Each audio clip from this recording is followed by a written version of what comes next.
네, 여러분 안녕하십니까. 뉴스와이드 시작하겠습니다. 오늘은 최근 논란이 된 사건부터 세 분과 함께 살펴보도록 하겠습니다. 박원석 전 국회의원, 김건식 전 국민의힘 비전전략실장, 서정빈 변호사 나오셨습니다. 어서 오십시오. 예.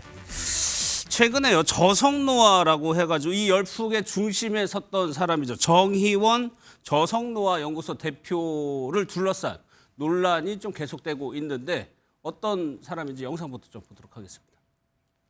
진료도 하고 또 연구도 하고 교육도 하고 있는 노년내과 의사입니다. 한국 사람들이 전체적으로 더 느리게 나이 들고 더 지속 가능하게 나이 들었으면 좋겠습니다. 건강에 실제로 도움이 될 수 있는 충분히 연구가 되어 있고 또 증거에 기반한 여러 가지 이야기들을 쉽게 그리고 편안하게 접하실 수 있도록 도움을 드리고자 하는 마음이 있고요.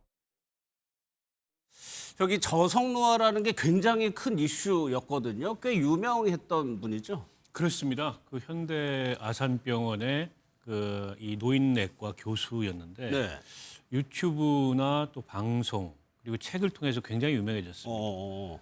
특히 이제 저성노화라 그래서 식습관과 생활습관을 통해서 예. 노화를 늦춘다라는 요지의 그런 이제 의학적인 주장을 해왔는데 그게 굉장히 열풍을 불러일으켜가지고 순식간에 굉장히 유명인이 됐습니다. 그래서 현대 아산병원을 그만두고 서울시의 건강총괄관으로 맞아요. 그렇게 예. 위촉이 됐는데 이게 상근직은 아니었던 모양이에요.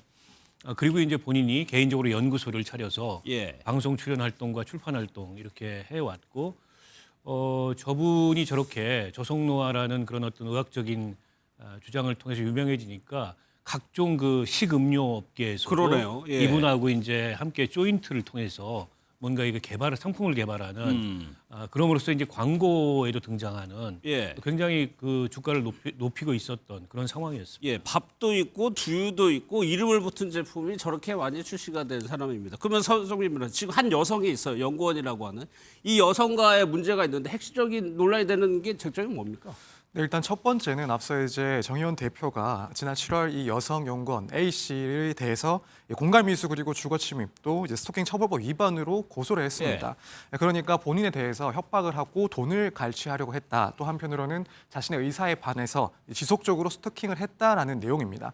그런데 이제 이후에 이 연구원이 맞고소를 또 진행을 했습니다. 예. 그러면서 이 강제추행이라든가 혹은 저작권법 위반, 뭐 명예훼손, 스토킹 처벌법 위반 혐의 등을 포함을 시켰는데 일단 그 중에서 가장 좀 주요해 보이는 내용 중에 하나는 위력에 의한 강제추행. 그러니까 이 고용관계에 있었기 때문에 그런 점을 이용을 해서 본인의 의사와는 상관이 없는 혹은 의사에 반하는 추행을 당했다라는 겁니다. 그래서 예. 지금 이 사안 같은 경우에는 고소와 또 맞고소가 이어지면서 결국 이 전체적인 상황에서 누가 가해자고 누가 피해자인지 이 부분부터가 조금 규명이 돼야 되는 그런 상황입니다. 그러니까 강제추행은 정의원 씨가 이제 상급자 역할이었다는 얘기죠. 그런데 여기에 대해서 뭐라고 했냐면 뭐 숙박업소로 갔나 봐요. 그런데 해명을 한 거 보니까 스킨십이 없었고 마사지만 받으려 했다. 이렇게 해명을 했거든요. 네, 그렇습니다. 일단 숙박업소에 들렀다라는 사실에 대해서는 인정을 했는데 이제 예. 좀 더 구체적으로 해명을 하기에는 당시에는 사적인 친밀감을 느꼈었고 일시적으로 교류를 했었다라는 겁니다. 그런데 이 A 씨가 마사지를 해주겠다라고 본인이 예약을 한 예. 숙박업소를 데려갔고 그래서 그 안에서 수차례 신체적 접촉을 이 A 씨가 시도를 했다라는 A 겁니다. 씨가 했다. 여성이 네, 했다. 네, 그렇습니다. 그래서 당시에는 어떤 뭐 성적인 접촉이 있었던 것이 아니라 A 씨의 그런 요구에 의해서 들어가서 마사지만 받았다라는 건데 사실 이러한 해명에 대해서 여러 논란들이 있을 수 더 있죠. 커지고 있는 예. 상황인 것 같습니다. 일단 뭐 진위 여부를 밝히긴 해야 되겠습니다만 일단 그 주장 자체로 해명 자체로 이제 설득력이 상당히 좀 떨어지는 것 아니냐라는 그런 이야기도 많이 나오고 있습니다. 이제 성인으로서 과연 이런 뭐 숙박업소에 들렀을 때 뭐 마사지를 해주겠다라는 이유로 본인의 그런 의도와 상관없이 숙박업소에 갔다라는 것이 과연 설득력이 있느냐 이 예. 부분부터 사실 문제를 삼고 있기도 하고 또 한편으로는 이제 이런 사실 정도가 뭐 사실이라고 하더라도 그 자체로 이제 본인의 부인에 대해서는 불륜행위가 될 수 있는 그런 상황입니다. 그래서 이런 점들은 해명을 했지만 또 추가적으로 불륜 사실에 대해서는 인정한 것 아닌가라는 그런 비판도 나오고 있는 이 상황입니다. 해명을 고지고대로 믿는다고 하더라도 불륜 관계가 성립할 수 있다는 얘기죠. 네, 그렇죠. 이제 혼인 관계가 있는 사람이 다른 여성의 제안에 따라서 마사지를 받기 위해서 숙박업소에 들렀다라는 사실 자체가 예, 예. 결국 외부에서 객관적으로 판단했을 때 혹은 부인의 입장에서 판단했을 때는 이 혼인 관계에 대해서 상당히 파탄에 이를 정도의 책임이 있는 그런 부정한 행위로 평가를 받을 가능성이 충분히 높다라고 봅니다. 그렇기 때문에 이런 해명 자체를 그대로 믿는다 하더라도 불륜이 인정이 되는 것이다라는 그런 얘기가 나오고 있는 상황입니다. 근데 박 의원님 이번 사태에서 정치인 2명의 이름이 거론되던데 고 장제원 의원하고 안희정 전 지사거든요. 이거 왜 그런 겁니까? 그러니까 좀 사실 난데없는데요. 예. 저희 이제 연구원 A 씨로 지목된 분이 어쨌든 정의원 씨가 본인에게 어떤 성적 역할을 지속적으로 강요했다라는 것의 증거로 그분이 보낸 문자가 있었는데 거기에 이제 고 장제원 의원의 기사를 링크해 가지고 예. 나도 이제 시한부를 살고 있다라는 식의 마치 본인의 요구를 들어주지 않을 시에 극단적인 선택을 할 수 있음을 암시하는 듯한 그런 문자를 보냈다는 거고요. 반대로 이 정의원 씨는 그 A 씨가 안희정 지사처럼 스트레스 받아가지고 사고 치지 말고 어쨌든 뭐 이제 본인이 요구하는 그런 예. 관계나 이런 것들을 가져가자 이렇게 요구를 했다고 서로 상반된 주장을 하면서 예. 정치인들 관련된 이름을 거론했는데 사실 여기서 그 두 분이 이름이 이렇게 거론된다는 것도 정상적인 상황은 아니죠. 예. 그러니까 서 변호사 이건 뭐 어떤 주장인가 압박을 받았다는 의미인가요? 네, 그렇습니다. 일종의 가스라이팅을 받았다. 그래서 본인이 이제 자유롭게 의사대로 행동할 수가 없었다. 그래서 조종당했다라는 그런 의미로 파악이 됩니다. 예. 그래서 앞서 설명을 해주신 것처럼 사실 이제 안희정 전 지사 같은 경우에는 수행 비서에 대해서 이제 위력에 의한 강제 추행이나 혹은 간음 혐의로 인해서 재판을 받았고 실제로도 이제 3년 6개월의 징역형을 선고를 받았었습니다. 예. 그래서 그 사안을 본인에게 이야기를 하면서 스트레스가 너무 심해지면 안희정 전 지사와 마찬가지로 몰락을 할 수가 있다. 그러니까 자신과 같은 그런 존재가 필요하고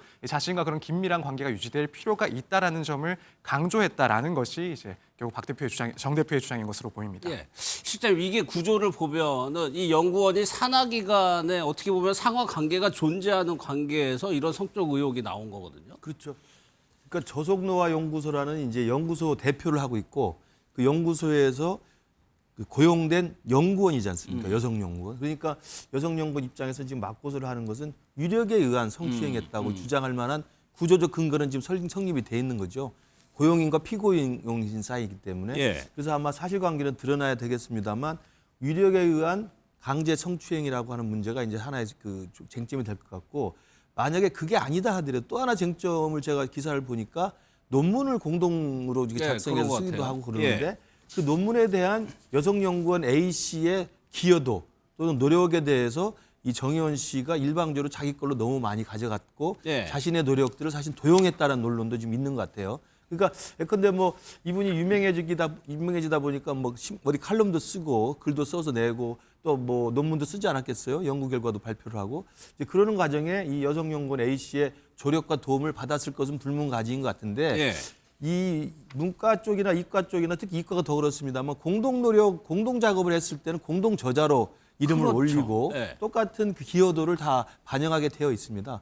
만약에 지금 여성연구원 A 씨의 주장대로 같이 공동 연구의 작업의 결과임에도 불구하고 여성연구원의 기여도를 다 배제했거나 아니면 제대로 반영하고 평가받지 못했다고 한다면 그것도 문제거리는 될 거라고 생각합니다. 예. 그래서 둘 간에 관련해서 문자 메시지를 뭐 주고받은 걸 보면 이것만 보면은 서 변호사 일단은 뭔가 주문하고 그거를 제공해 준 걸로 보이는데 또 해명문에 보면은 인세 30% 이거 분배로 합의를 했었다 이렇게 또 해명하거든요. 정의원 씨는. 네, 그렇습니다. 일단 각각의 그 사안들에 대해서 상당히 일단 해명을 하는 글을 내놓긴 했는데 지금 양상 자체가 이제 점점 더 폭로존으로 가고 있는 상황입니다. 그리고 아무래도 이제 국민들이 바라봤을 때 궁금해하는 그런 내용들에 대해서 뭐 모두 해명을 하고 있거나 혹은 구체적으로 해명을 하고 있는 상황은 아닌 것으로 예. 보입니다. 그렇기 때문에 지금 이제 의문이 제기가 된 그런 문제점들에 대해서는 뭐 수사기관에서 소명을 하고 또 수사기관 입장에서는 조금 밝혀내야 될 그런 상황이 아닌가 이렇게 보입니다. 예.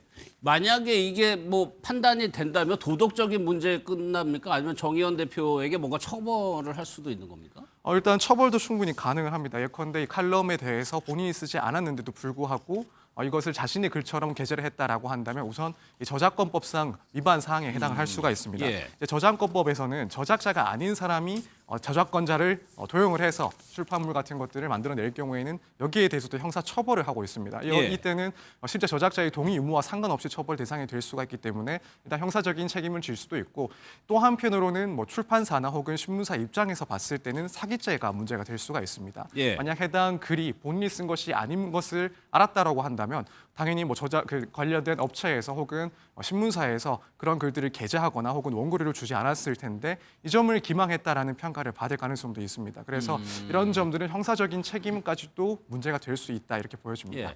그래서 이런 일이 왕왕 일어나는데 앞서 뭐 이런 정의원 대표 이름을 딴 뭐 밥 같은 것도 출시되고 두유도 출시되고 그러니까 업체 입장에서는 광고 모델로 활용한 업체 입장에서는 이 대상 논란이 되면 상당히 부담스러울 수밖에 없어요. 그렇죠. 이미 이미 모델로서는 다 내렸고요. 예. 업체에서 그 출시됐던 상품, 출시 예정이었던 상품도 취소하거나 보류하거나 아니면 이제 다른 모델을 내주거나 이렇게 변경할 수밖에 없는 그런 상황이고요. 그로 인해서 이제 손실도 상당히 입을 거고 네. 또 이제 저 이미지, 저분이 갖고 있는 이미지를 차용해서 뭔가 이게 이제 상품을 출시하고 그에 따르는 영업 계획이나 이런 것들을 세워놨을 텐데 그렇겠죠. 전부 다 네. 차질을 지금 빚게 됐습니다.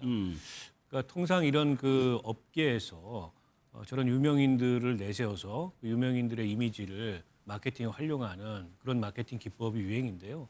이렇게 이제 검증되지 않은 이런 사고들이 예. 터지게 되면 그로 인해서 발생하는 손실이 그 업계에도 영향을 미칠 수 있는 그런 전형적인 사례인 것 같고요. 예. 이에 따른 아마 손해배상 책임이나 이런 것도 추후에 법적 문제로 그럴 이 수 정의원 있죠. 씨, 정의원 네. 씨에게 대두되지 않을까 싶습니다. 실제로 서 변호사 이런 업체에서 피해를 뭐 직접적 간접적으로 받을 테니까 정의원 대표를 향한 위약금 소송 이런 거 가능한 겁니까? 네, 충분히 가능한 상황으로 보여집니다. 이제 이런 뭐 모델 계약 같은 것들을 체결할 때 그 중에 한 조항 중에 보통은 이제 품위 유지 의무 계약 그 조항을 넣기도 합니다. 예. 그래서 결국 이런 모델료를 지급하는 이유가 해당 인물의 그런 이미지가 있기 때문에 그것을 이용하기 위해서인데 결국 이 이미지가 추락을 하게 되면은 관련된 상품 역시도 사실상 그 브랜드 가치가 상당히 훼손될 수밖에 없습니다. 그렇기 예. 때문에 업체에서는 만약에 손해가 더 커진다라고 판단이 된다면 이런 계약의 근거를 해서 계약의 그런 의무를 위반했다, 품위 유지 의무를 위반했다라는 점을 주장을 하면서 위약금을 청구하는 그런 소송도 충분히 가능할 것으로 보여집니다. 예. 또 뭐 업계 산업계뿐만 아니라 서울시에서도 비상임이죠. 뭔가 직책을 맡고 있어서 관공서에서도 역할을 했다는 건데 서울시나 관공서에서 이런 모델 뭐 이런 자리를 임명할 때 앞으로 일어날 일, 과거에 은밀하게 일어나는 일 것까지 검증하기 쉽진 않죠. 그렇죠. 그러니까 그 아산병원에 교수로 있다가 따로 독립해 나와서 예. 그 노화방지연구소, 저속노화연구소를 만들었고 그리고 이름값이 올라가고 유명해지니까 이제 서울시에서 건강총괄 담당관으로 이촉을 한 것 같아요. 예. 그러면 이게 알려지기로는 이제 건강총괄 담당관은 이제 상근직은 아니고요. 그러니까 이름을 걸어놓고 서울시의 자문에 응하는 정도가 될 것 같고 정책에 좀 반영하는 어드바이스를 할 것 같습니다. 그러다 보니까 아마 그런 역할들을 하게 됩니다. 저희들도 교수를 하면서 교수라는 본래 제 직업이 있습니다만 정부 부처 자문위원들 같은 걸 그렇죠. 하는 거거든요. 네, 네. 이제 그런 식의 아마 구조로 이분이 저속노화 대표 연구소의 대표이기 때문에 아마 서울시의 건강총괄관을 한 것 같은데 예. 이미 이게 이제 사생활이 논란이 되고 그다음에 글의 도용까지 논란이 되고 또 뭐 불륜 여부까지 도마에 오르기 때문에 사실은 공직을 더 이상 수행할 수 있는 정당성은 이미 상실된 것 같습니다. 그래서 예. 아마 저 부분도 사표를 내고 서울시가 아마 신속하게 사표를 수리하는 게 아닌가 싶습니다. 알겠습니다.